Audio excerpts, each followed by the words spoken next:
Hello दोस्तों, कैसे हो। दोस्तों आज हम इस वीडियो में आपको बताएंगे कि जनवरी 2025 से जो डीएनएस अलाउंस है वो कितना हो जाएगा।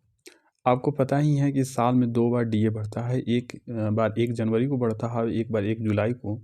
लेकिन जो जनवरी को बढ़ता है वह मार्च से लगभग मिलता है, जो जुलाई में बढ़ता है वह अगस्त, जुलाई, अगस्त, सितंबर या अक्टूबर से लगभग मिलता है। ठीक है, लगभग 2-3 महीना के बाद मिलता है। और जो 3 महीना का जो पीरियड रहता है उसका एरियर मिल जाता है। एरियर मतलब समझिए कि जो बकाया है वो एक तरह से जोड़ जाड़ के मिल जाएगा। ठीक है, तो अब देखते हैं कि जो पिछले बार कितना बढ़ा था। ठीक है, और इस बार क्या कितना बढ़ेगा ये भी आपको बताएंगे, लेकिन पहले देख लेते हैं कि पिछले बार कितना बढ़ेगा। इसी से पता चलेगा कि इस बार कितना हो सकता है। ठीक है ना।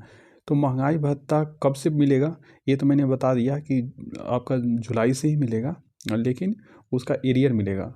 और आपको जुलाई, अगस्त, सितंबर में लास्ट सितंबर मंथ में आपको सैलरी में एरियर सहित मिल जाएगी। ठीक है, सितंबर नहीं मिलेगी तो अक्टूबर में तो ज़रूर मिल जाएगी। ठीक है, और एरिया तो ज़रूर मिलेगा। ठीक है, तो चलिए देखते हैं कि पहले जो 2000 आपका 24 में जो आया था आपका जो ऑर्डर 1 जुलाई 2024 को। ठीक है ना, ये जुलाई वाला।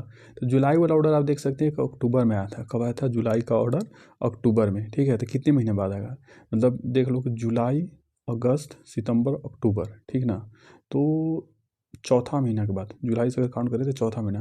तो अवरी में अगर जनवरी, फरवरी, मार्च, अप्रैल, तो हो सकता है लास्ट मार्च के लिए ऑर्डर आए या अप्रैल में। ठीक है, तो अगर लास्ट में आएगी तो मार्च की सैलरी में इंक्लूड आ जाएगी, नहीं तो अगर मार्च के बाद आई तो अप्रैल में आपको मिल जाएगी और इसका एरियर भी मिलेगी। ठीक है, तो पिछले बार जो डीए था वो कितना बढ़ा? 50 से 53%, मतलब 50% था जो बढ़ के 53% हो गया था। कब? जुलाई में ही। तो अब जनवरी में कितना होगा इसके देखते हैं। और आप देख सकते हैं जुलाई में 3% बढ़ा था, तो अब देखते हैं कि जनवरी में कितना बढ़ेगा। तो इसके लिए ये कंज्यूमर प्राइस इंडेक्स होता है, उस पर ही डिपेंड करता है दोस्तों। कंज्यूमर प्राइस इंडेक्स होता है, उस पर डिपेंड करता है। ठीक है, तो अभी जो आप देख सकते हैं कि कंज्यूमर प्राइस इंडेक्स कितना है, तो वहाँ से आपको पता चल जाएगा कि कितना मिलता है। नवंबर 2024 है, वहाँ तक का डिक्लेयर हो चुका था कि कंज्यूमर प्राइस इंडेक्स जो 144.5 था। तो अगर मान लेते हैं कि आप देख सकते हैं कि अक्टूबर में भी 144.5 ही था, नवंबर में भी 144.5 था। हालांकि अक्टूबर से पहले सितंबर में 143.3 था। ठीक है ना, तो मतलब कि सितंबर से अक्टूबर में तो एक बढ़ गया। ठीक है, लगभग एक से भी ज़्यादा बढ़ गया, लेकिन अक्टूबर से नवंबर में नहीं बढ़ा। ठीक है, तो अगर मान लेते हैं कि इस बार भी नहीं बढ़ता है। ठीक है, अगर मान लेते हैं कि नहीं बढ़ता है तो फिर 144.5 मान लेते हैं, 144.5 ही रह जाए, तब भी आप देखते हैं कि 56% आपका हो जाएगा। ठीक है, तो पहले जो 53% था वह बढ़ के कितना हो जाएगा?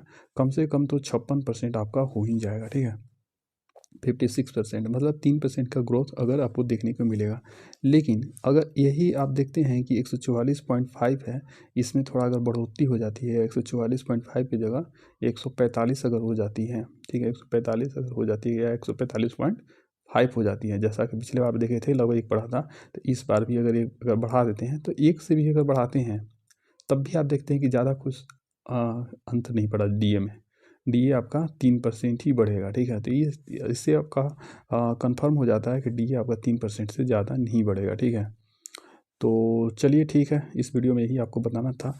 लेकिन फिर भी 3% बहुत हो जाती है दोस्तों। अगर जिसकी सैलरी तो मान लो बेसिक पर ही डिपेंड करती है, तो बेसिक जिसका मान लो 50,000 है, तो 50,000 का अगर 3% ही कैलकुलेट करें तो आप देख सकते हैं कि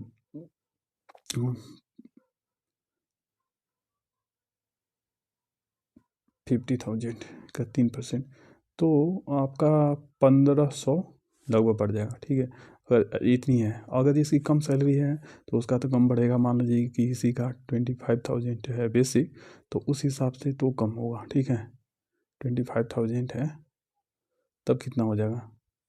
तो इस हिसाब से लगभग 750 रुपये बढ़ जाएगी। ठीक है ना, मान के चलो कि 600 रुपया कम से कम तो बढ़ेगी, जिसका लेवल मान लो कि 1800 ग्रेड में भी है, तो उसका भी 1800 का 3% कैलकुलेट किया जाए, मतलब स्टार्टिंग बेसिक सैलरी भी माना जाए, तो 540 रुपया कम से कम बढ़ जाएगी। ठीक है, तो ठीक है, कुछ कुछ तो वृद्धि होगी। ठीक है, तो अगर आपको वीडियो पसंद आया तो इसे लाइक करें, चैनल को सब्सक्राइब करें and share this video to your friends and relatives, and comment करके बताना कि अगला वीडियो आपको कौन से टॉपिक पर चाहिए। Thank you friends.